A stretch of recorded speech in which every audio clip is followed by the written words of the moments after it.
Mesdames et messieurs, bienvenue dans la salle du groupe UMP au nom de Christian Jacob, mais aussi bienvenue à l'Assemblée nationale au nom du président Bartolone. Nous allons commencer notre colloque. Je vous dis tout net qu'il y a encore un certain nombre de personnes qui doivent attendre à l'entrée. Nous avons eu un succès fort puisque plus de 210 personnes se sont inscrites. Et je remercie les ambassadeurs de Russie qui vont venir, du Venezuela. Je sais qu'il y a des représentants aussi de l'ambassade d'Iran, de l'ambassade de Russes qui sont déjà là. Et l'objectif, c'est de débattre sans tabou. Sans tabou sur un sujet qui m'est cher, puisque je suis membre de la Commission des affaires étrangères et des affaires européennes, sur un thème qui est donc la politique étrangère de la France peut-elle être indépendante. Je sais que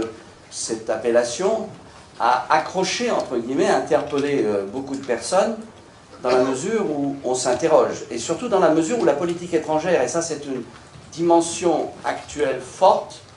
n'est pas, je dirais, sans influence sur la politique intérieure, en raison du développement très fort des relations transnationales. Le colloque va être introduit par mon ami, je dis bien mon ami, Pascal Boniface, qui est président de l'IRIS, sur lequel il m'a fait l'honneur de me convier. Monsieur l'ambassadeur de Russie, vous êtes le bienvenu sur l'œuf.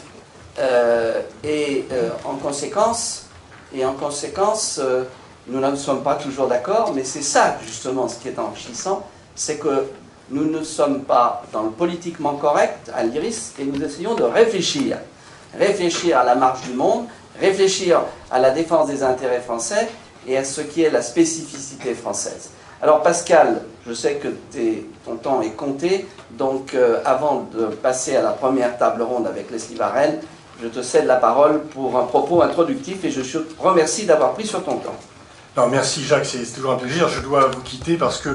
je dois intervenir sur un autre colloque prévu de longue date qui avait été prévu avant, sur Mitterrand et la défense, donc on n'est pas tout à fait en dehors du sujet lorsque l'on parle d'indépendance de la France. Mais je tenais à venir par amitié et par respect pour toi. C'est toujours un plaisir de venir. J'ai des nombreux et fructueux débats avec Jacques Miard. Nous sommes en fait parfois en désaccord, nous sommes plus souvent en accord en fait, il faut quand même bien le dire. Mais en tous les cas, c'est toujours riche parce que c'est toujours libre.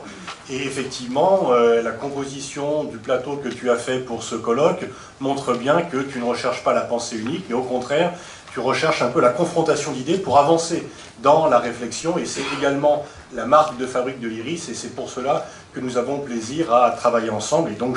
je parle sous ton contrôle, puisque tu es mon supérieur hiérarchique en tant que membre du conseil d'administration de l'IRIS, dont je ne suis que le directeur et non pas le président. Alors parler de l'indépendance de la politique indépendante de la France, ça remonte bien sûr finalement à la Ve République, parce que le moins que l'on puisse dire, c'est que sous la IVe République, on ne se posait pas la question.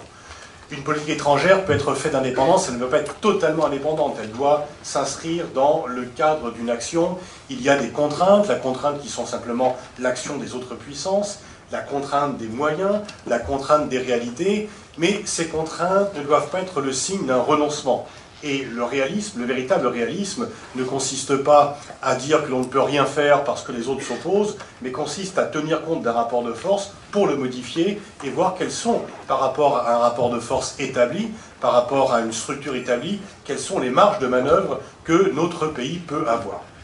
Et on voit bien qu'on est passé d'une IVe République où, même si le pays, il ne faut pas tirer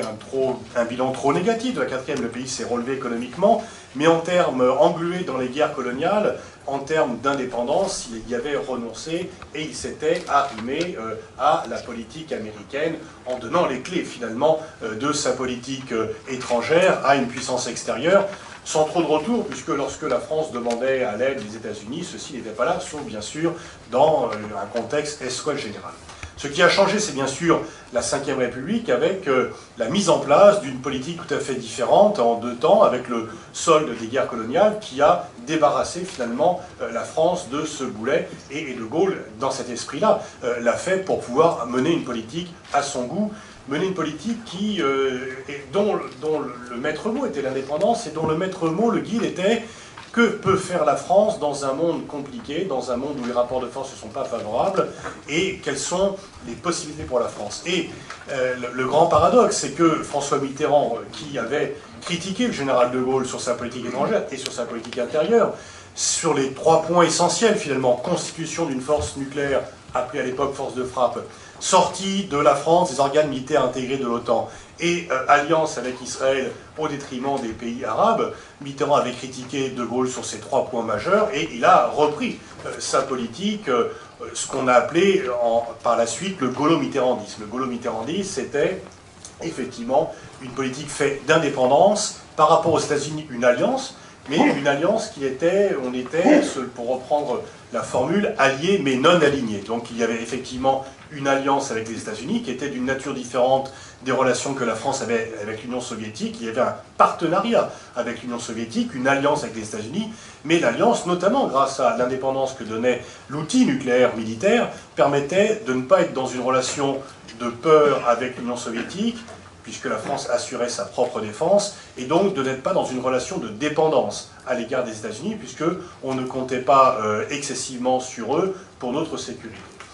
Cette politique, ce gaulo-mitterrandisme, a donné à la France une place supérieure à son propre poids. Et effectivement,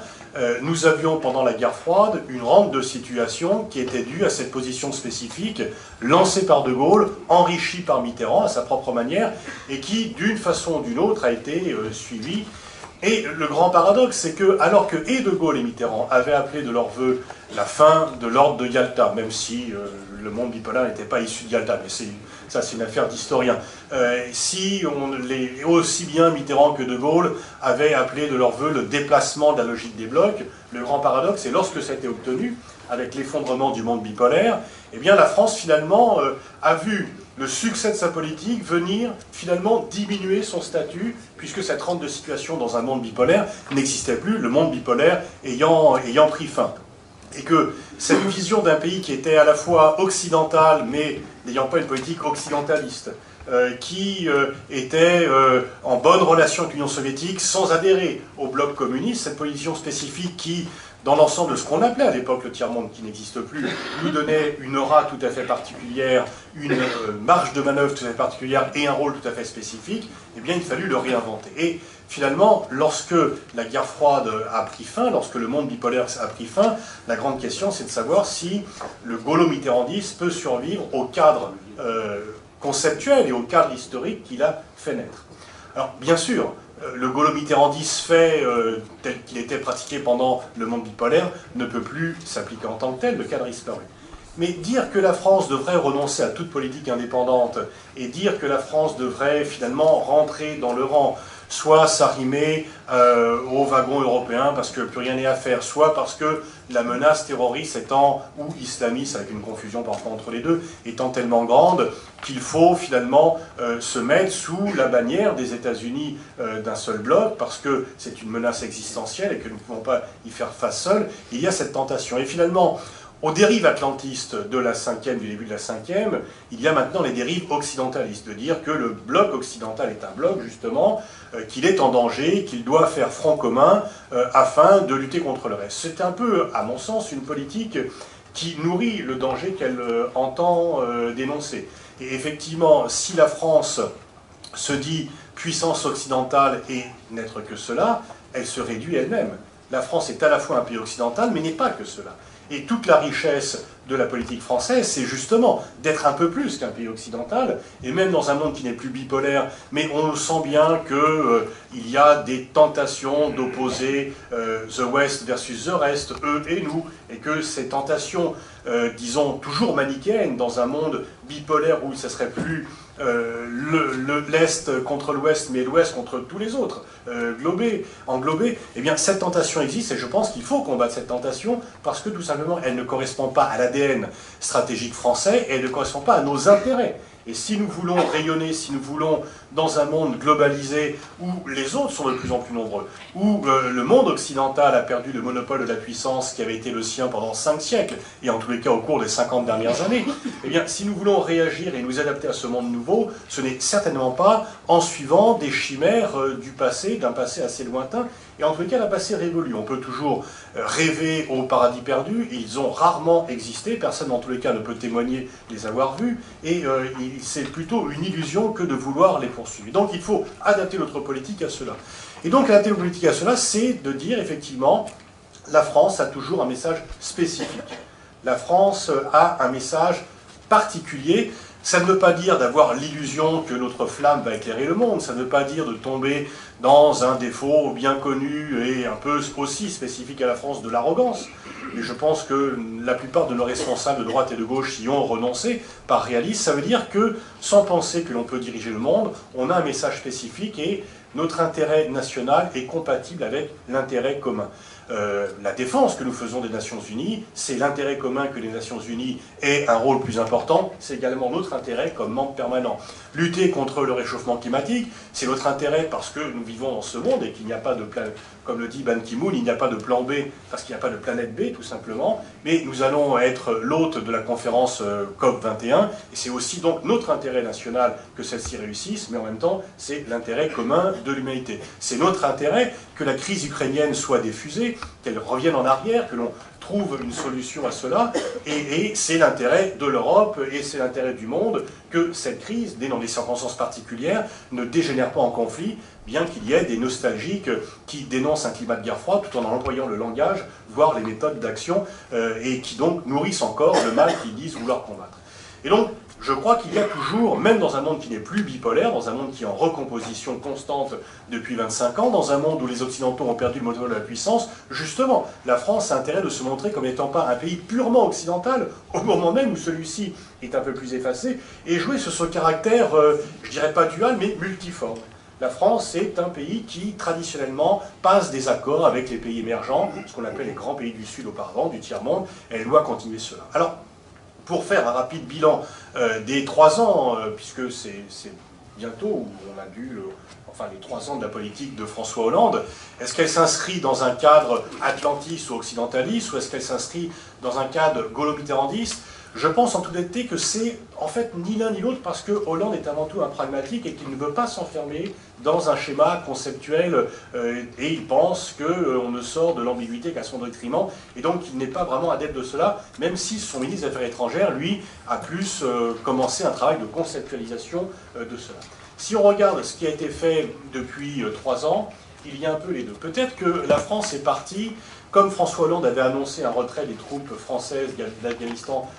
en avance par rapport au calendrier, il a voulu payer sa dette par rapport à Barack Obama, qui ne lui a pas fait campagne là-dessus, en étant peu regardant sur le sommet de l'OTAN, en étant peu offensif sur le mur, le système de défense antimissile, qui est quand même un problème assez important dans les relations internationales, et en ne revenant pas sur ce qu'il avait critiqué dans l'opposition, sur le retour dans les instances militaires intégrées de l'OTAN. Par la suite, si on prend les grands dossiers, et notamment l'évolution, on peut penser quand même qu'au fur et à mesure, il y a une affirmation. On a certainement que ni De Gaulle ni Mitterrand n'auraient refusé le survol de l'avion d'Evo Morales parce que quelqu'un aurait pu, parce que Snowden aurait pu être dedans. Et donc là, c'était vraiment quelque chose de très en avant dans le monde occidental. Mais sur la période récente, on peut dire quand même que la ligne gaulo-mitterrandiste, sans être revendiquée, est plus incarnée par les décisions récentes. Je pense que l'accord de Minsk II qui a été signé entre les présidents Poutine, Poroshenko, la chancelière Merkel et le président Hollande est un succès pour la France. Elle correspond à cette ligne, elle permet de revenir en arrière, elle permet de montrer que la diplomatie ça paye, elle permet de montrer que ceux qui étaient tentés par une solution militaire en armant l'Ukraine pour équilibrer, je ne vois pas tout autrement, enfin la population civile ukrainienne aurait été la première victime de cela. Là, c'est quelque chose qui est un peu dans cette ligne et c'est quelque chose, c'est un succès pour l'Europe. Il ne faut peut-être pas dire voici venir l'or de l'Europe comme on l'a dit un petit peu prématurément en 92, mais c'est un succès européen, d'autant plus que les Américains ont été absents de cela, que les Britanniques aussi. D'ailleurs, on voit bien, avec les élections en Grande-Bretagne, c'est un succès pour Cameron, mais les Britanniques ne plaisent plus aux États-Unis, ne plaisent plus tellement en Europe, et du coup, il y a peut-être un espace pour rebondir et pour arriver un peu plus. François Hollande a été reçu aussi au sommet, premier chef d'État occidental à être invité au sommet du Conseil de coopération du Golfe, parce que ces pays ont des inquiétudes par rapport à la garantie, de la crédibilité de garantie américaine, la remise en cause du pacte du Quincy du fait de l'indépendance pétrolière et énergétique des États-Unis. Et là, cela illustre finalement les réticences de la France par rapport à l'accord nucléaire avec l'Iran, pour le durcir, montre bien que ce n'était pas dans un tournant néoconservateur, mais c'est dans un cadre global, et que la France a bénéficié de cette position avec une aura. Alors la France ne va pas se substituer aux États-Unis dans le Golfe, mais en tous les cas, elle compte plus qu'elle ne comptait dans la période récente, et les pays comptent plus sur elle, et là, elle joue son rôle qui ne se laisse pas dicter une conduite par un pays extérieur. Fallait-il intervenir en Syrie, etc. Là, c'est un autre débat. Je pense personnellement que, quelles que soient les complications en Syrie, la France ne peut pas se permettre de se lancer dans une opération militaire sans feu vert du Conseil de sécurité. Nous sommes membres permanents du Conseil de sécurité, c'est un joyau pour notre statut, et nous ne pouvons pas affaiblir ce statut. Et donc, il faut trouver un accord là-dessus et travailler à cet accord. Et si un accord n'est pas trouvé au Conseil de sécurité, on paye un peu le prix de l'affaire libyenne et du passé récent. Mais il faut travailler à cela. Mais en tous les cas, et puis il y a quand même le succès des interventions au Mali et en Centrafrique. Rien n'est réglé tout à fait, mais ce qu'il faut voir, c'est quelle aurait été la situation si l'intervention n'avait pas eu lieu. Et on parle de nos accords avec les Russes, et j'en parle devant monsieur l'ambassadeur Orlov. Finalement, nous avons avec la Russie un désaccord sur la Syrie. Nous avons avec la Russie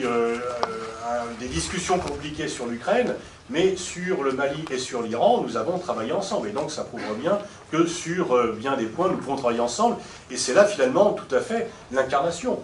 même si ce n'est pas revendiqué, d'une ligne gaulo-mitterrandiste. Nous travaillons avec les États-Unis sur certains points. Ce dialogue n'est pas exclusif d'un dialogue avec la Russie ou d'un dialogue avec les autres pays émergents.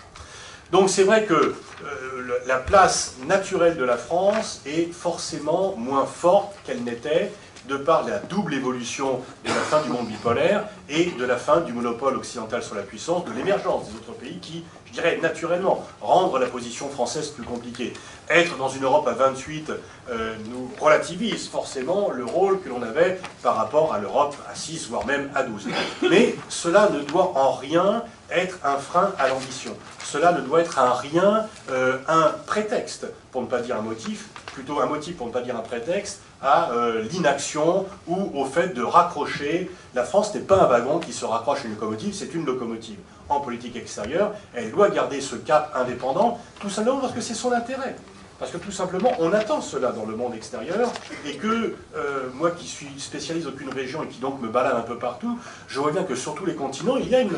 non pas une demande de France d'apporter des choses extraordinaires, mais il y a quand même un appel pour que la France conserve cette ligne spécifique qui a fait quand même sa fortune sur le plan diplomatique, en tous les cas, qui a fait sa spécificité, qui a fait qu'elle a des positions respectées, et nous aurions tort de vouloir arrêter cela, parce que c'est ça qui renforce notre position, et c'est en cela qu'il y a vraiment quelque chose à défendre et à promouvoir. Et je pense que tous ceux, au-delà finalement des lignes, des clivages partisans, nous pouvons ne pas être d'accord sur la réforme du collège, les 35 heures, etc. Mais je pense que droite et gauche, il y a une majorité pour défendre cette ligne, et je m'en félicite, parce que tout simplement c'est l'intérêt national. Bravo.